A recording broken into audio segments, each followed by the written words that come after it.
ಮುಖ್ಯಮಂತ್ರಿ ಸಿದ್ದರಾಮಯ್ಯ ಅವರಿಗೆ big shock ಎದುರಾಗಿದೆ. ಮೊದಲೇ ಮೂಡಾ ಪ್ರಕರಣದ ಸಂಕಷ್ಟದ ಸುಳಿಯಲಿದ್ದಾರೆ. ಇಡೀ ತನಿಖೆ ಕೂಡ ನಡೀತಾ ಇದೆ.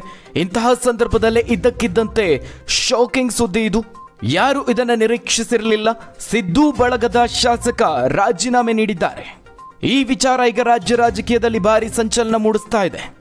ಈ ಒಂದು ರಾಜೀನಾಮೆ ಸುದ್ದಿ ರಾಜ್ಯ ರಾಜಕೀಯದಲ್ಲಿ ಹೊಸ ತಿರುವನ್ನು ಪಡೆದುಕೊಳ್ಳುವಂತಹ ಸಾಧ್ಯತೆ ಇದೆ. ಯಾವ ಕಾರಣಕ್ಕಾಗಿ ರಾಜೀನಾಮೆ ನೀಡಿದ್ರು, ಇದು ಈಗ ಕುತೂಹಲ ಕೆರಳಿಸಿರುವ ವಿಚಾರ. ಗ್ಯಾರಂಟಿ ಯೋಜನೆಗಳಿಂದ ಬೇಸತ್ರ, ಕ್ಷೇತ್ರದ ಅಭಿವೃದ್ಧಿಗೆ ಹಣ ಇಲ್ವಾ? ಈ ಒಂದು ಗೊಂದಲದ ನಡುವೆ ರಾಜೀನಾಮೆ ಸುದ್ದಿ ಕಾಂಗ್ರೆಸ್ ಪಾಳ್ಯದಲ್ಲಿ ಸದ್ದು ಮಾಡ್ತಾ ಇದೆ, ಸಂಚಲನ ಮೂಡಿಸ್ತಾ ಇದೆ. ಆಳಂದ ಶಾಸಕ BR ಪಾಟೀಲ್ ರಾಜೀನಾಮೆ ನೀಡಿರೋರು ಸಿಎಂ ರಾಜಕೀಯ ಸಲಹೆಗಾರ ಹುದ್ದೆಗೆ ರಾಜೀನಾಮೆ ನೀಡಿದ್ದಾರೆ. ಈ ರಾಜೀನಾಮೆ ವಿಚಾರವನ್ನ ಮೊದಲೇ ಸಿಎಂಗೆ ತಿಳಿಸಿದ್ರ ಇಲ್ವಾ? ಮುಖ್ಯಮಂತ್ರಿ ಸಿದ್ದರಾಮಯ್ಯ ಅವರ ಆಪ್ತ ಬಳಗದಲ್ಲಿ ಗುರುತಿಸಿಕೊಂಡಿದ್ರು, ಮುಖ್ಯಮಂತ್ರಿಗಳ ಆಪ್ತರು. ಆದ್ರೆ ಈಗ ರಾಜೀನಾಮೆ ನೀಡಿದ್ದಾರೆ. ಮುಖ್ಯಮಂತ್ರಿ ಅವರಿಗೆ ರಾಜಕೀಯ ಸಲಹೆಗಾರನಾಗಿ ಕಾರ್ಯನಿರ್ವಹಿಸ್ತಾ ಇದ್ರು. ಈಗ ಆ ಒಂದು ಹುದ್ದೆಗೆ ರಾಜೀನಾಮೆಯನ್ನು ನೀಡಿದ್ದಾರೆ, ಗುಡ್ ಬೈ ಹೇಳಿದ್ದಾರೆ. ಈ ರಾಜೀನಾಮೆ ಈಗ ಯಾವ ಕಾರಣಕ್ಕಾಗಿ ರಾಜೀನಾಮೆ ಕೊಟ್ಟಿದ್ದು ಅನ್ನೋದು ಸಾಕಷ್ಟು ಕುತೂಹಲವನ್ನು ಮೂಡಿಸ್ತಾ ಇದೆ. ಈ ಗ್ಯಾರಂಟಿ ಯೋಜನೆಗಳಿಂದಾಗಿ ಬೇಸತ್ರ ಅಥವಾ ಕ್ಷೇತ್ರಕ್ಕೆ ಅನುದಾನ ಸಿಗ್ಲಿಲ್ಲ ಅನ್ನೋ ಕಾರಣಕ್ಕಾಗಿ ಆ ಒಂದು ಬೇಸರದಲ್ಲಿ ರಾಜೀನಾಮೆ ನೀಡಿದ್ರ ಸಾಕಷ್ಟು ಅನುಮಾನ ಮೂಡಿಸ್ತಾ ಇದೆ. ಗೃಹ ಮಂತ್ರಿಗಳಿಂದ ಹಿಡಿದು ಹಲವು ಕಾಂಗ್ರೆಸ್ ನಾಯಕರು ಈ ಬಗ್ಗೆ ಪ್ರತಿಕ್ರಿಯಿಸಿ ತಮಗೆ ಈ ಒಂದು ರಾಜೀನಾಮೆ ನೀಡಿರುವ ವಿಷಯವೇ ಗೊತ್ತಿಲ್ಲ ಅಂತ ಹೇಳ್ತಿದ್ದಾರೆ. ಆದರೆ ರಾಜೀನಾಮೆ ಸಲ್ಲಿಕೆ ಮಾಡಿರುವ ವಿಚಾರವನ್ನ BR ಪಾಟೀಲ್ ಅವರೇ ಸ್ವತಃ ಅಧಿಕೃತಗೊಳಿಸಿದ್ದಾರೆ.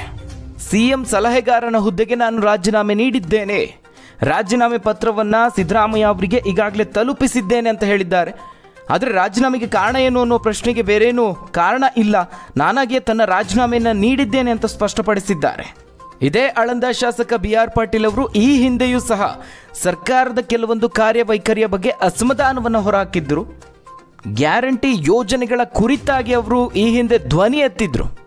ಇನ್ನು ಇತ್ತೀಚೆಗಷ್ಟೇ ಕಲಬುರಗಿಯಲ್ಲಿ ನಡೆದಂತಹ ಕ್ಯಾಬಿನೆಟ್ ಸಭೆಯ ಬಗ್ಗೆಯೂ ಸಹ ಅವರು ತಮ್ಮ ಅಸಮಾಧಾನವನ್ನು ಹೊರಹಾಕ್ತಾರೆ.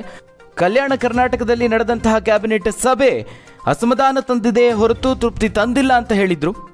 ಇದು ಮಾತ್ರ ಅಲ್ಲ, ಇಬ್ಬರು ಸಚಿವರ ಕಾರ್ಯವೈಖರಿಯ ಬಗ್ಗೆ ಅಸಮಾಧಾನ ವ್ಯಕ್ತಪಡಿಸಿ ಸಿದ್ದರಾಮಯ್ಯ ಅವರಿಗೆ ದೂರನ್ನಿಟ್ಟಿದ್ರು. ಸಮಸ್ಯೆ ಬಗೆಹರಿಯದ ಹೊರತಾಗಿ ಅಧಿವೇಶನದಲ್ಲೂ ಭಾಗಿಯಾಗೋದಿಲ್ಲ ಅನ್ನುವ ಎಚ್ಚರಿಕೆಯನ್ನು ನೀಡಿದ್ರು. ನಂತರದಲ್ಲಿ ಸ್ವತಃ ಸಿಎಂ ಸಿದ್ದರಾಮಯ್ಯ ಅವರು BR ಪಾಟೀಲ್ ಅವರಿಗೆ ಪತ್ರವನ್ನು ಬರೀತಾರೆ, ಸಮಾಧಾನ ಪಡಿಸ್ತಾರೆ. ನಂತರದಲ್ಲಿ ಬೆಂಗಳೂರಿನಲ್ಲಿ ಅವರ ಜೊತೆಗೆ ಒಂದು ಪ್ರತ್ಯೇಕ ಮಾತುಕತೆಯನ್ನು ನಡೆಸಿ ಸಮಾಧಾನ ಪಡಿಸಿದ್ರು. ಆದರೆ ಇದೀಗ ಇದ್ದಕ್ಕಿದ್ದಂತೆ ಸಿಎಂ ಸಲಹೆಗಾರ ಸ್ಥಾನಕ್ಕೆ BR ಪಾಟೀಲ್ ಅವರು ರಾಜೀನಾಮೆಯನ್ನು ಸಲ್ಲಿಸಿದ್ದಾರೆ. ಅಷ್ಟು ಮಾತ್ರ ಅಲ್ಲ, ಯಾವುದೇ ಕಾರಣಕ್ಕೂ ರಾಜೀನಾಮೆಯನ್ನು ವಾಪಸ್ಸು ಪಡೆಯೋದಿಲ್ಲ ಅಂತಲೂ ಹೇಳಿದ್ದಾರೆ.